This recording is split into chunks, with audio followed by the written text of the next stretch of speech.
Thank you for coming out. It is 10:15, which is way past my bedtime. So the fact that you guys came out here to hear me tonight is really special, and I really appreciate it. And thank you for the shul, who we won't say how many days ago we started planning this event.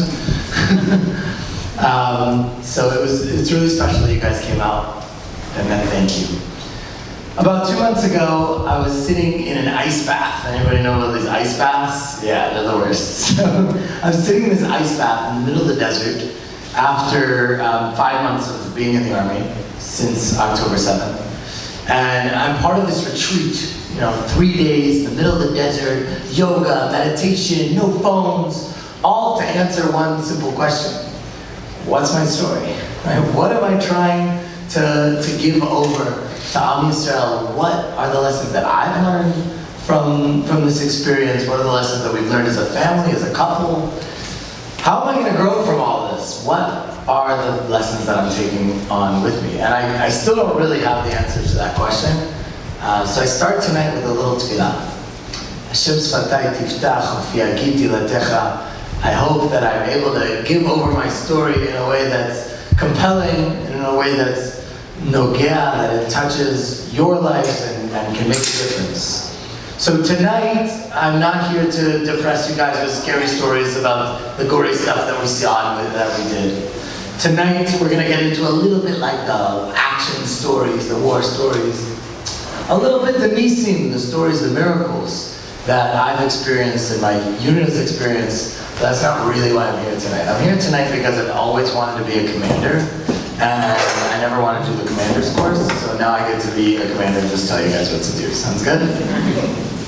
So I have little missions.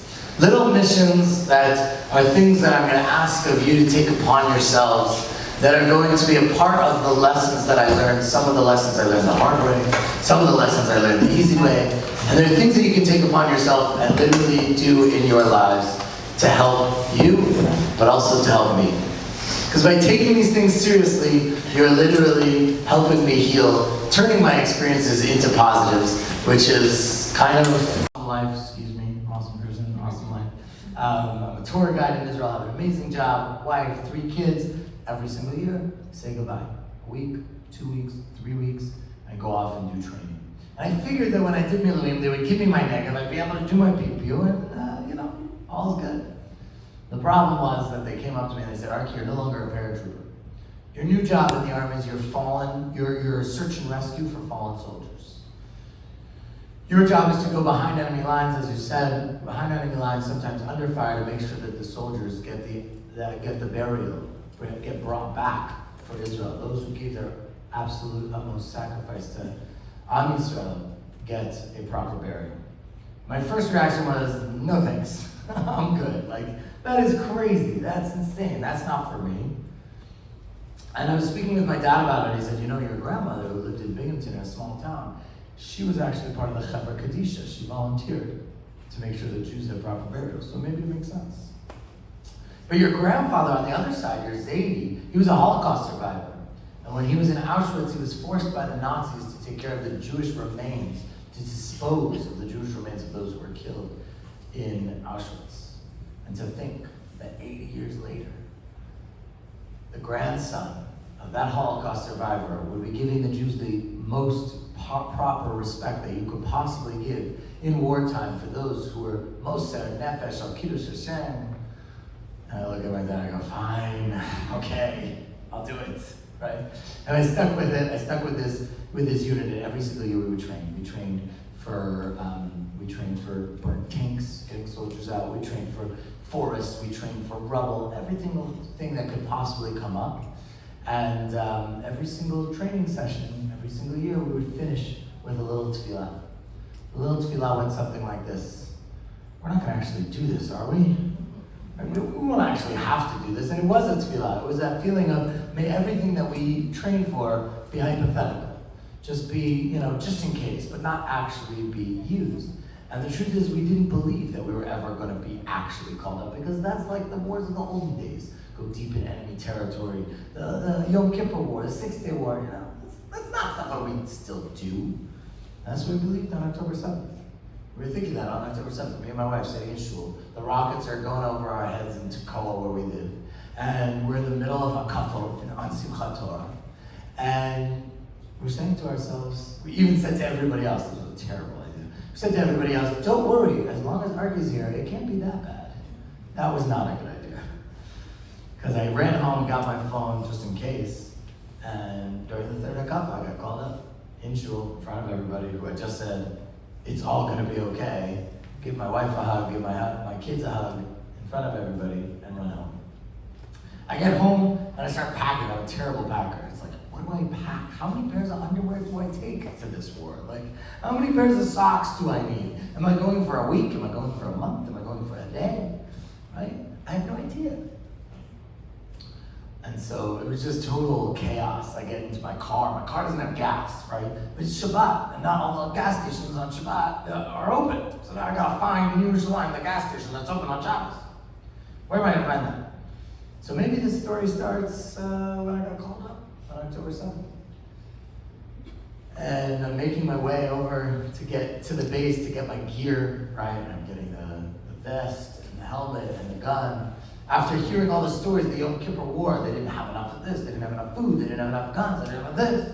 And I know you guys have seen all the videos of the soldiers saying, we're looking for new vests for our unit, we don't have helmets, right? You guys donate to anything like that? Stepped up, right?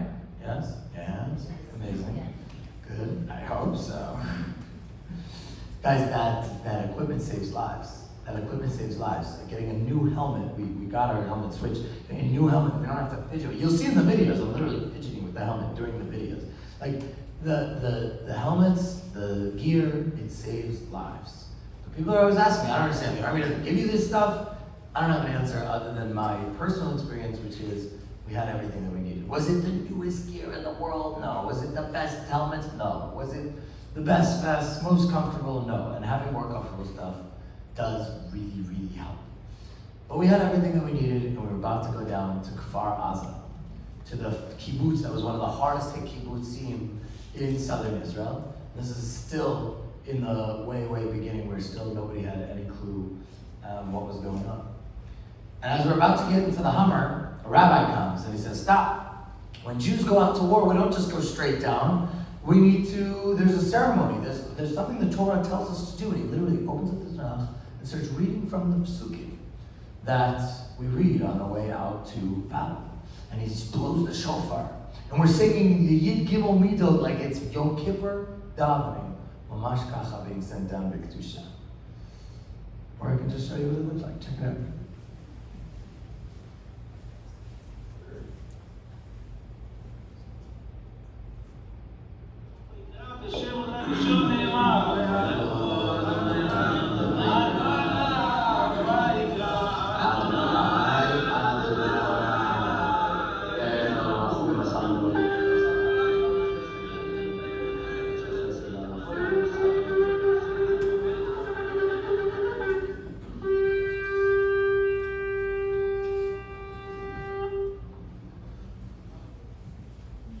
Wow, getting sent down into war like the soldiers of David HaMelech, like the soldiers of Yehoshua, like the Maccabim. You notice in the video, we're still getting our gear together. Like people still making sure the vests are fitting, everything works right.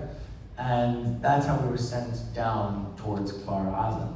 And on the way down, you'd expect us to be, sad or nervous or scared. And I took out my phone, I was like, hey guys, it's Arky. I'm just going down to a little mission. Very important, very scary mission. If you could do something good, add a smile, add a mitzvah, do something for Am Yisrael to protect us. It's the first video I put out. I sent it to my family WhatsApp chat, and now apparently I'm this thing called an influencer. I have no idea. There's like all these halachot, you have to like take pictures before you eat or something like that. I'm not following. I'm very reformed in the influencer community. But that started a whole nother journey, and that's putting out those videos, as I'm sure some of you guys have seen. And I put out these videos, and I think it's important for me to say, these videos are for you, but they're also for me, because it's also my way of figuring out and processing, what do I want to give? What messages am I learning? What am I experiencing right now? How can I vocalize this? How can I turn this into words? So it was literally a part of my processing. So if you listen to any of my videos, you are a part of my experience and a part of my processing and healing, and that is so important for me to mention, so thank you. No, thank you. I love you more. Anyways, so on the way down, here's a video that a little bit less people have seen of what it looked like, what it felt like.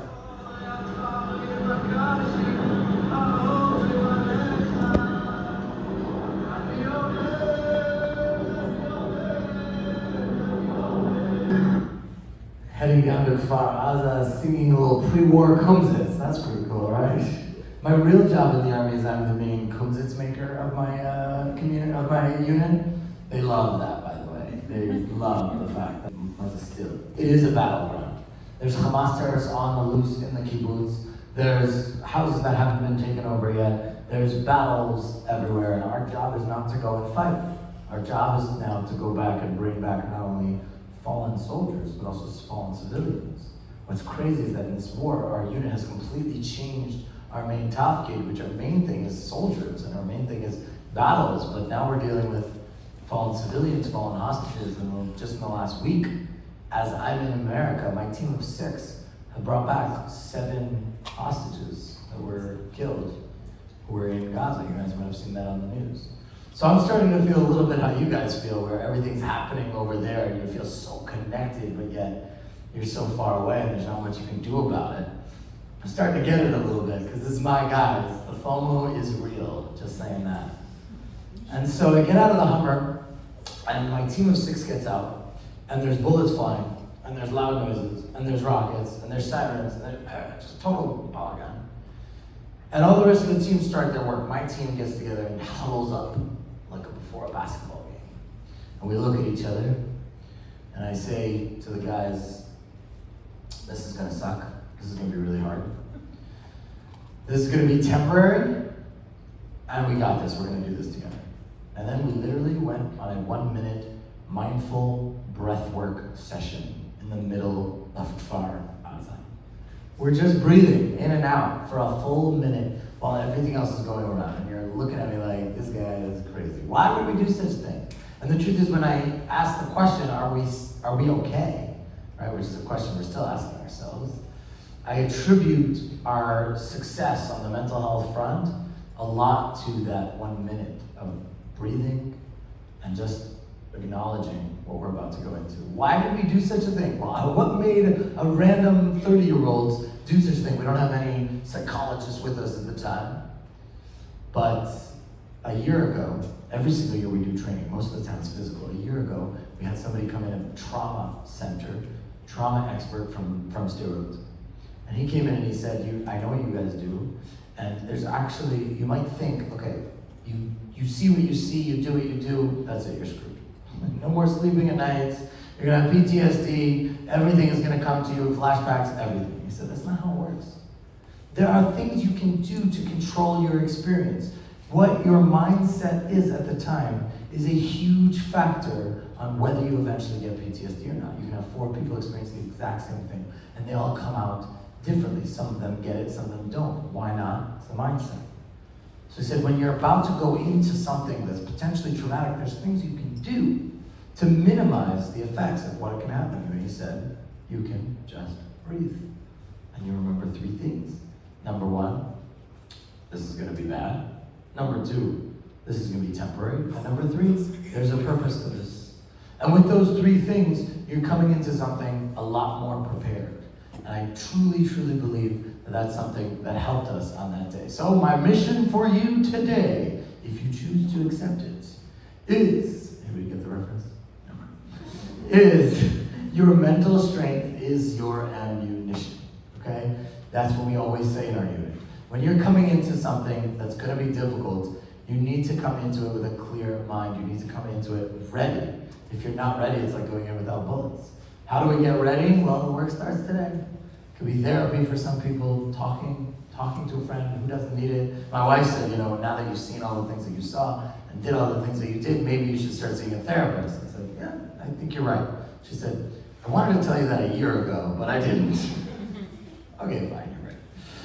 And so the truth is we all need it, right? We all need somebody to talk to. It could be mindfulness activities, it could be yoga, it could be meditation, it could be anything. But the point is you take care of your mental strength because there's going to be a day when you're going to need it. And you're going to need to be clear-minded, you're going to need a full ammunition. And so the work starts today. So that's my first mission to you. And don't worry, you won't have to remember the missions because it'll be on your fridge. Okay, awesome. And you're going to take this home. And in a year from now, you're going to send me an email and say, Arky, those missions that you gave us, I still do them. They're still a part of my daily routine. And they're not easy, but I'm a better person because of it. And I will say thank you. And you guys will literally be a part of turning the experience positive. Amazing. We get out of our Hummer and we start doing a lot of physically difficult work. We're doing a lot of bending down and lifting stretchers, right? Bending down, not only are we lifting the stretchers, it's easy to, not easy, but you can walk like a stretcher like this, but we had to get the stretchers up on trucks that were very tall. So we're constantly going a lot of this motion over and over and over again, unfortunately. And it's exhausting. And the people around me, I notice my guys are getting a little tired. And I'm saying to myself, okay, that's normal, and they need a break, that's fine. But I'm thinking about myself, and I feel fine. What's wrong with me? I'm not some crazy Rambo guy. I don't know why I'm feeling okay and they're not. And I go back about a year and a half ago. My wife looks at me and goes, she looks at my belly. She goes, Arky, I think it's time you go to the gym. I go, thank you. And she was right. I hadn't taken my physical health seriously. And so I started something called CrossFit. Anybody heard of CrossFit? It's the worst. Oh my gosh, it's the worst. Even worse than the ice baths. And so what are we doing in CrossFit? Over and over and over again, we're bending down, picking up dumbbells, bending down, picking it up. In an action that's called the deadlift. I did not make that up. I'm allowed to make those jokes. You guys are not. And we're constantly doing it over and over and over again. And I realized that every single time for the last year and a half that I was going to CrossFit, doing those exercises, what was I really doing? I was preparing. I was preparing for the day that I would need it. What day do we need to be physically strong? Who knows, right? Who knows if it's lifting up your grandchildren or rolling around with your nieces and nephews? We all have to be physically healthy. I do a lot of talks in the schools. Oh, sorry, I'm going around a little bit. This is what it looked like in Kfar Aza. It's a lot of bone. I won't depress you guys too much, but you can see me in the front pushing the press out of the way. We were very upset that the press was there. Very upset because they were in our face, taking videos. Only afterwards you realize that was like the first time that the world got to see what actually happened. And it was really, really important. This is pictures from Kfar Aza. If you ever want to know which one's me, it's always the guy with the shirt untucked. That's besides the point. So my second mission for you is to be physically strong, right? To take care of your physical health. That's 2 hours per week. It could be exercise. I don't care. It could be basketball. It could be running. It could be, I don't know, is pickleball thing here? You guys do pickleball? Oh gosh. All right, fine. It can even be pickleball. Whatever it takes to get yourself healthy, it's important. I talked to some of the schools and I asked them, what do you guys think the most important class in this school is? And all the teachers go, oh no, Arky, don't say it. I say, some of you might need math. Some of you might need science. All of you are going to need to be healthy. And I truly believe that. That's something that I learned. I learned it the easy way, which means I was ready, right? Some of these missions are going to be things that I learned the hard way because I wasn't ready for. And some of these are things that I learned the easy way that I was ready. And you can learn from both. And I think what's really important for me to give over with this mission is that while I'm lifting up the stretchers and feeling strong and not needing a break, it's one of my proudest moments in the world. And you have to realize that when you talk to soldiers and you think about soldiers and you look at soldiers and you have soldiers in the family, don't just see them as damaged goods. Don't just look at them and say, are you okay? How do you sleep at night? The things you've seen, the things you've done, you're such a nevach. No, these are people who have amazing accomplishments, who have given to Am Yisrael in unbelievable ways that they feel proud about, that they have milestones about. We talk a lot about PTSD in our unit. And I was talking to a mental health professional, and he said, there's another term that's coming up. It's like the new trendy thing. It's called PTG, post-traumatic growth, right? It's what we're growing from these experiences. And so I think it's really important for me to say, the next time you guys, it's one of the last missions, I don't know if anybody saw, one of the last missions I did right before Shabbat, I did a video saying, next time you see a soldier, ask them what their greatest accomplishment was. Ask them what their greatest achievement was, what they're most proud of. And when I think about that moment of lifting up the stretcher, that's what I feel. I feel pride. And that's an important part of our story. We're not just damaged goods. After every single mission, we ended the mission with these crazy, awesome parties.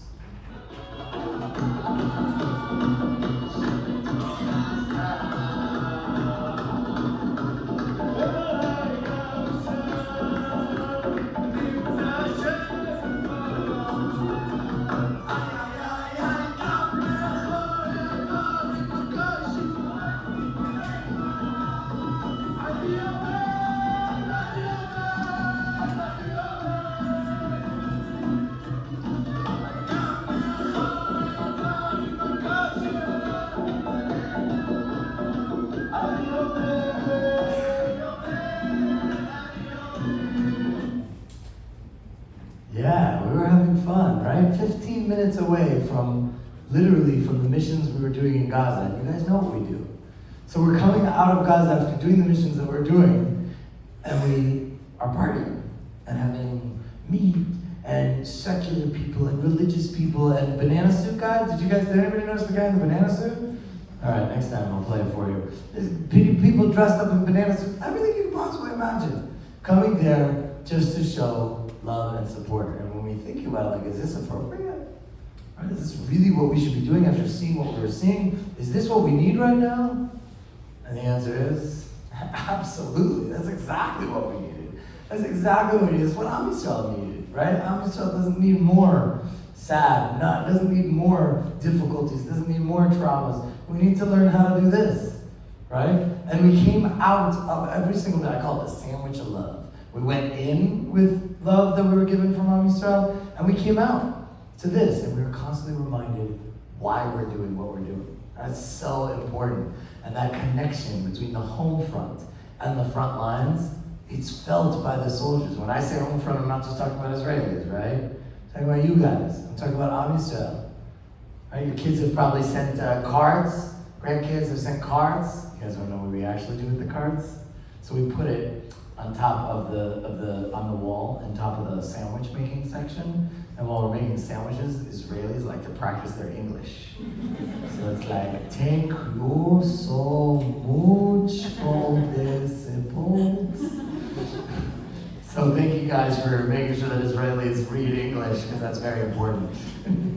Don't try Hebrew, we know Hebrew, it's fine. So that connection is felt, and it's important, and it's felt. And as a person who is constantly going in and out of Gaza, we felt that connection. We're basically pieces of steaks by now. There's nothing left of us other than we choose the missions we want to do based on which bases are having the best barbecues that night. It's kind of legitimate, kind of not. And so, did you notice on the way in and on the way out, we sang the same song? Feel but like in totally different vibes, right? What are we singing? That in the darkest places, in the most hastara shabistara, the dark of the dark, we feel Hashem and Yomed. And we felt Hashem. We felt Hashem in all of our missions. We felt Hashem in Kfar Aza. We felt Hashem in many of our missions inside of Gaza. Give you some examples of some of the crazy stories that happened to us. I was about to walk into a building. A friend of mine yells, "Arky is bochut," which means, "Arky, there's a wire." It's a good thing I learned Hebrew by then. That would have been bad. Right? I called back to the bomb squad. They came and they said, "Yeah, the house was booby-trapped." We were about to go into a house that was booby-trapped, that was taken over by Hamas terrorists, waiting for the next soldier to come in, and then they were going to blow it up. Or how about the time there were rockets flying, so we ran inside into the bomb shelter, and in the bomb shelter there was a terrorist there. He was dead, but the grenade in his hand, we didn't know. Could it blow up at any second? I didn't notice it, for my friend yelled, "Arky is Pokemon." See a common theme in these stories, by the way? Yeah. It's like, I'm staring at the eggs inside the fridge, and I'm like telling my wife, Kyle, Kyle, where are the eggs? She goes, aren't you in search and rescue? Does not translate very well. Right, so we leave the house, and within a minute, that grenade blew up. We weren't in the house at the time. We felt Nisim, we felt Hashem. We also felt angry. We also felt anger towards Hashem, or at least I did. I grew up stories after stories after stories of good people doing good things and getting saved because of it. And here I am, collecting good people who did good things, who were Moshe Nefesh for Am Yisrael. Why weren't they saved? Where was their nace? So many Nisim stories, right? The classic, on 9/11, the people went to the Slichot, they were saved. It's very important stories that we learn in order to remind ourselves how important it is to do mitzvot, to be good people. But does only hearing those stories, does that prepare us for the day when the nace doesn't happen? Are our supports of Emunah, are our pillars of Emunah so strong that when the miracle doesn't happen, chas v'shalom, or when the thing you're davening for doesn't seem to come to fruition, we still feel Hashem with us? And that's so important. So I was imbalanced. I wasn't ready. And for 2 weeks I couldn't daven because I was thinking to myself, what happened here? Where was the miracles? And I realized after a while it wasn't Hashem I was mad at. I was mad at what I was told about Hashem. I was mad at the way I was led to believe that miracles happen when good people do good things. And that's sometimes true and sometimes not. And so my next mission is an important one. Develop that relationship with Hashem. How does one develop a relationship with Hashem? Torah, mitzvot, tefillah, important. But I add one more thing, communication. Right? Like any other relationship. Communication with Hashem. Speaking to Hashem. I had somebody text message me, I'll show you the video, but somebody texted me, Arky, you're going through difficult things, have you talked to Hashem about it yet? I didn't think about that, right? You don't have to be a Breslover in a forest in Tzfat to talk to Hashem in your language, coming from the heart. All our avot did it. All our imahot did it. I'm not talking about Tehillim. I'm not talking about Tefillah. I'm not talking about candle lighting. I'm talking about in your own space, in your own time, in your own language, in your own words. I think that's a message that I wish I had received earlier. And you develop that relationship with Hashem. You talk to Him how your day was, the difficult things you're going through, the good things you're going through. You thank Him. These are things that you'll get to the point where when the day that He shows up, you will feel Him next to you as the miracle maker. When the day that that it feels like what happened, you'll also feel Him next to you. So that's my second mission. Come check it out.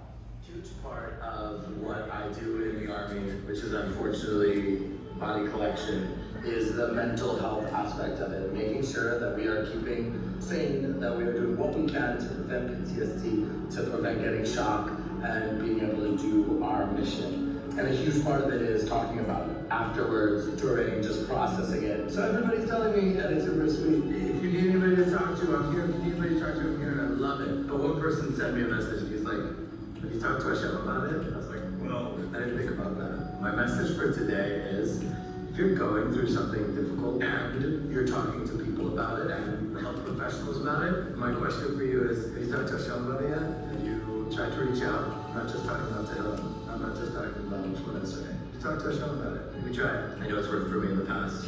You try it also. Good luck. Cool. I like that guy. He's got good things to say. So the next few months are a bit awkward. We are what I like to call the goalies of the war, of the IDF. A goalie has this weird feeling that he doesn't want to work because that means the team's not doing well, right? But he also doesn't want to stand there doing nothing. And that's how we feel, right? We only get called up if something bad happens in our general, when we're talking about soldiers. Now that we're talking about fallen hostages, especially the ones who were already killed on October 7th, it's actually a good thing that we get called up. That's a whole other topic. So for us, we're sitting here waiting on our tuchases for a bad thing to happen. The bad thing happens, we go in, and then we come out. In between, we do a lot of training drills. make sure we're staying up on it. They were looking for a dummy for one of the drills. They found one.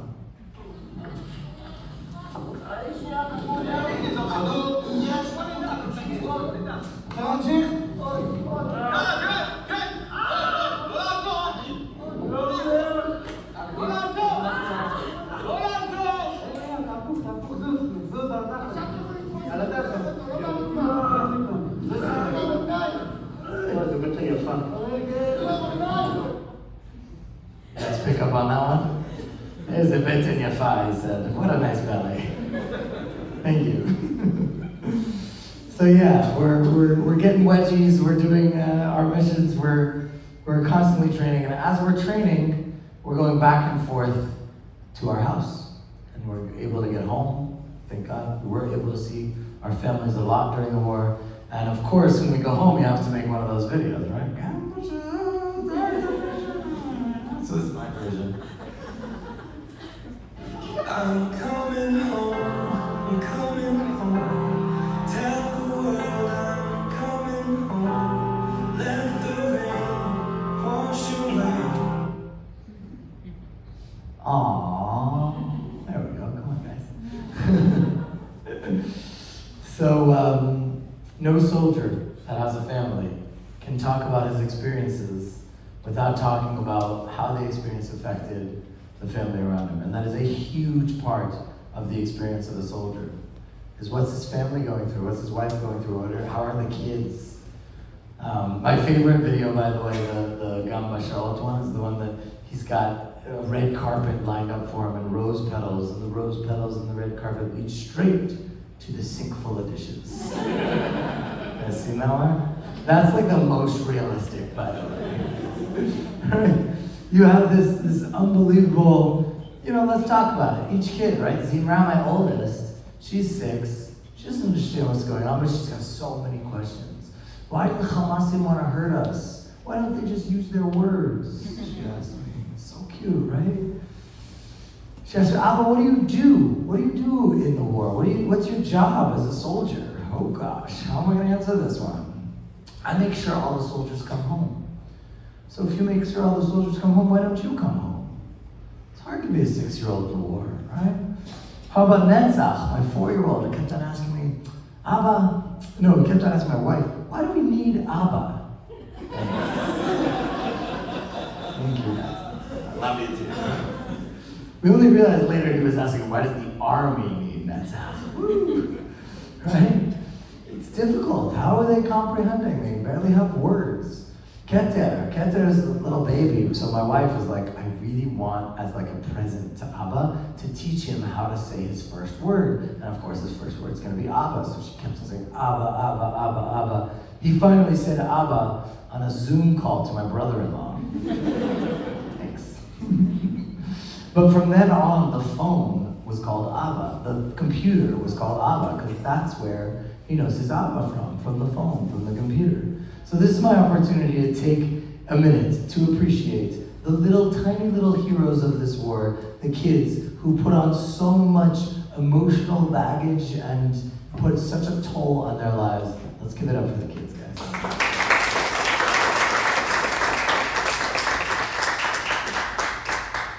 And my wife Abigail, all the craziness of the kids all ends up on her shoulders, and she's holding up the house by herself with 3 kids, very little support, not knowing, is her husband okay? Is he gonna come back the same person? Is he gonna be a totally different person? Is he gonna come back at all? Trying to create a safe space for the kids. The Tekoa, the village I live in, is surrounded by Arab villages. Are they gonna attack also? Are we safe here? There's no milk in the Makola, there's no formula in the grocery store. We're being told not to leave Tekoa because it's not safe. For the first few weeks, I'm talking about, there's no school.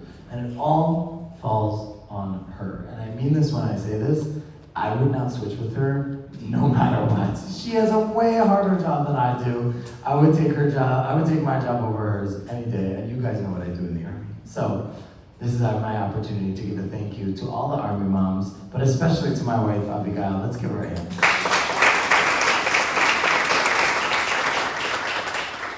And so she's holding up this weight on her shoulders, and she's waiting for somebody to come home, like the sink full of dishes. And Abba comes home, and he's finally home, and she's expecting her regular husband home. But the truth is that when I come home, am I really home? Am I really able to be present? Am I really able to be with the kids? Or is my head in Gaza? Is my head with my guys and what they're doing right now? How are they? Are they okay? And so she's waiting for this husband to come home to come save her from all of the heavy weight, and I'm not really there. It's like a shadow of a person.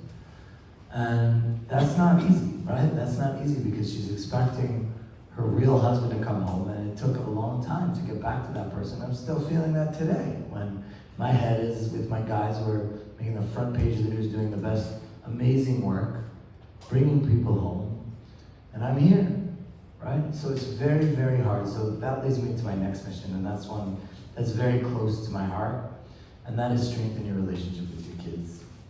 Because when I was in Gaza, believe me, I was not saying to myself, I'm so glad I sent that one email instead of playing for two of my kids, right? I'm so glad that I didn't climb up the slide with them when they asked me to. Of course not. I would have taken anything to get more time with them, to spend more time, to put that phone down, to be more present with them. So that's my next mission for you guys. Develop those relationships with your kids. It doesn't matter if they're 40 or if they're 4. And so my next mission is 30 minutes per week, per kid. Anybody here have 6+ kids? Good luck. Yeah. Right? 30 minutes per kid, per week. You're spending time with them. They get to choose the activity. They get to choose what you're doing. No chores, no phones, just you and them. You won't regret. You won't regret it. There's no such thing as regretting spending time with your kids. And that's something that I learned. Let's say I learned it the hard way, for sure. Absolutely learned it the hard way. And I wish upon you guys that the day comes where you're able to say, I spent as much time as I possibly could. I took advantage of the time. Amazing. We are continuing on to the different missions that we have in Gaza. This is a mission that we had in Khan Yunis, a city that had not yet been controlled by the IDF. We were going from areas that were controlled to Hamas-controlled areas. Not only that, there were 30-story buildings surrounding a cemetery. We were supposed to be in the cemetery, being surrounded by Hamas terrorists under fire for 6 to 8 hours. Why would they do that? Why would they send us on such a dangerous mission? We always say, "Hachayim kodmim lameitim." The lives of soldiers are more important than the non-alive ones. So why would we risk ourselves like that? That's because they told us that Hamas had been killing hostages and burying them in this cemetery. And we know exactly where they are, and your job is to go and get them. Bring them back. Whoa, what a mission. I can't explain to you what it's like to be driving down the highway and to see the signs that say, bring them home now, as I'm on the way to go and bring them home now. History is literally going through us, as my commander always says. It's going through all of us. We're going to talk about these times in hopefully not so long, but we're going to talk about this. This history is going through us. And so we make our way down, get into our tank.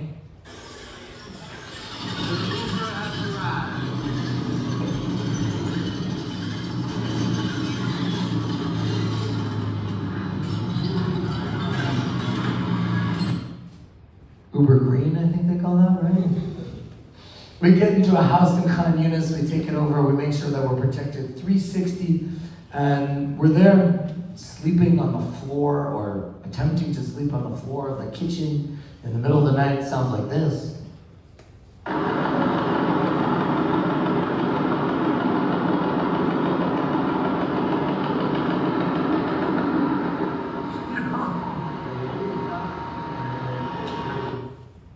By the way, you're not allowed to have phones in Gaza, which is why I don't have any footage of anything that I did in Gaza, right guys? Good. Well, we're on the same page with that. And so we finally get the green light, and we get squished into this tiny little, it's called an amer, it's like the bottom of a tank. We're totally squished. You can't even put your foot on the floor. There's no room. I was very hungry before, so I ate 6 hot dogs before I got into the tank. That was not a good idea. A whole nother meaning to biyachat nenatzach. And so we're sitting in this tank, And we're driving from the areas controlled by the IDF into enemy territory. And as we're driving into enemy territory, we start hearing the explosions, loud, crazy explosions of the RPGs and the anti-tank missiles getting shot at the tanks in front of us and the tanks behind us in our convoy, thinking, are we going to be next? And there's nothing we can do except for take pictures. That's really all. And I'm looking around and I see smiles. I don't see people who are afraid. And I'm thinking about myself and I don't feel afraid either. And I don't understand. We're definitely in danger, right? We even have stick lights, glow sticks on our vests. You see that?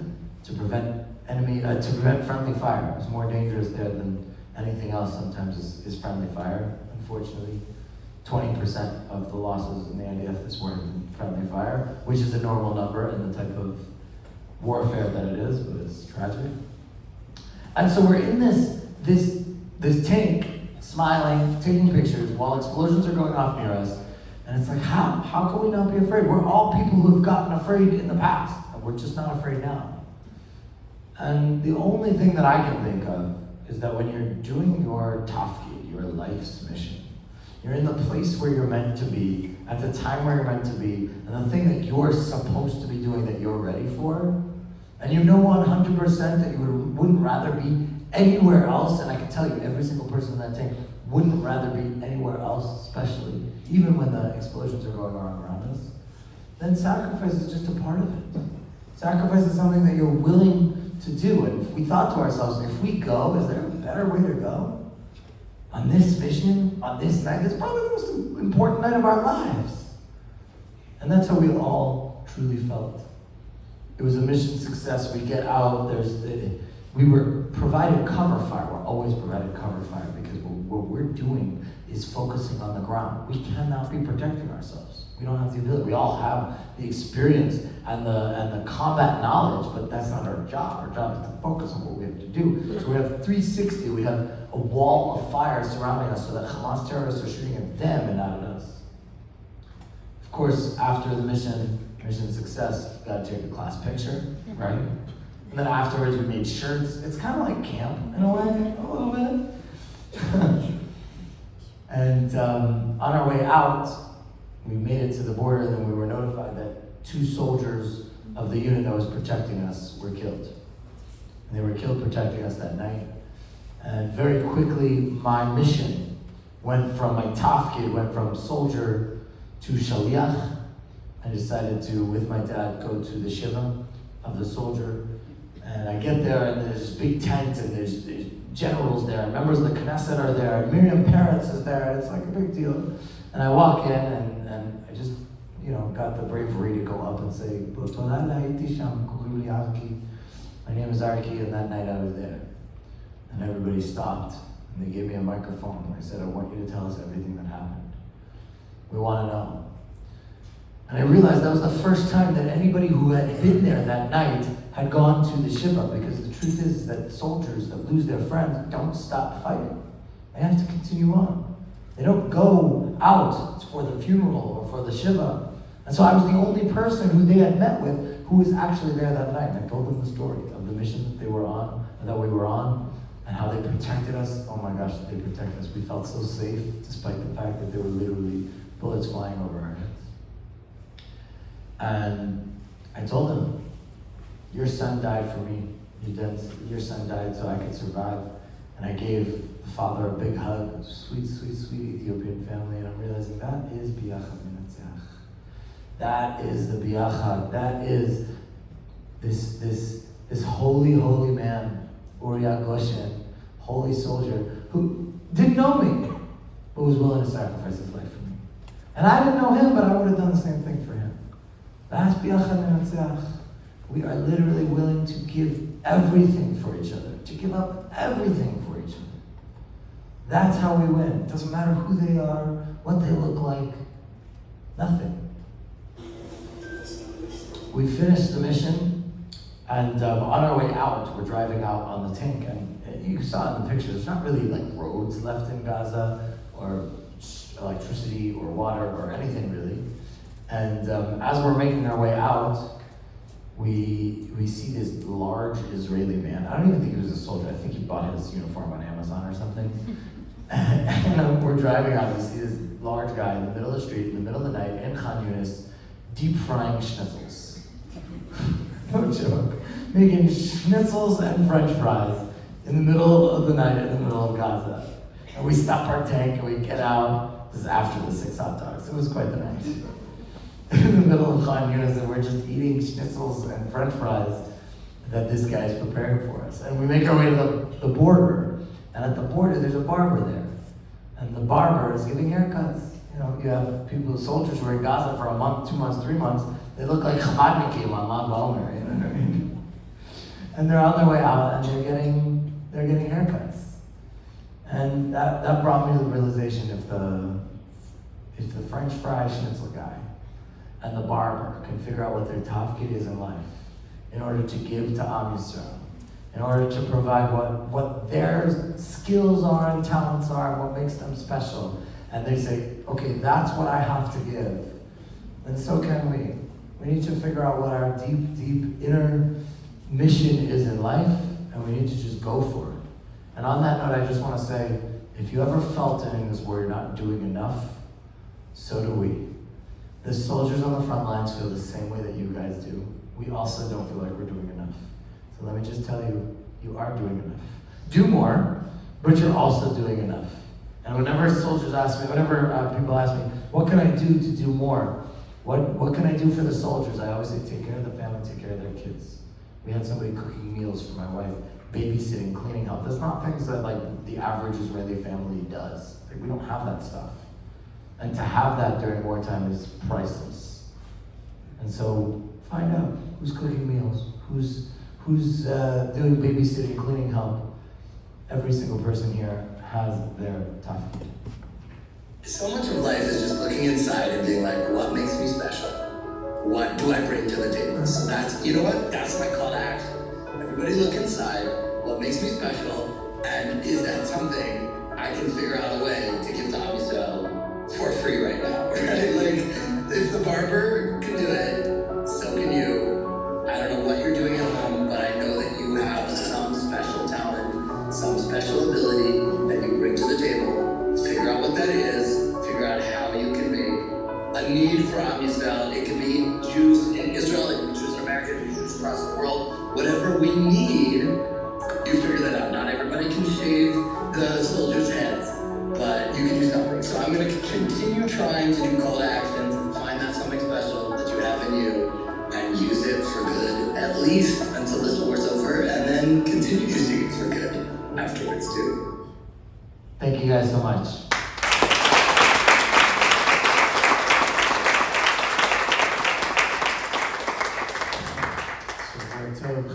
If you guys have any questions, I'm here. Anybody? No? Oh, that's a good one. How did you think of that? So smart. So the Khan Yunis mission, for example, as we're driving in, they're telling us they could be shooting at you from the left, they could be shooting at you from the right. If they shoot at you from the left, return fire. If they shoot at you from the right, you're not allowed to return fire. There might be innocent civilians over there. That's the humanitarian zone. So more than literally getting shot at and not returning fire, is there anything else we can do? We're coming in to hot battle scenes that are already mid-action. There shouldn't be any civilians there, but if, God forbid, there were, we're told not to fire in that direction. Yeah. I'm here to schmooze, not for too long because it's late. Shavua tov, guys. Thank you so much.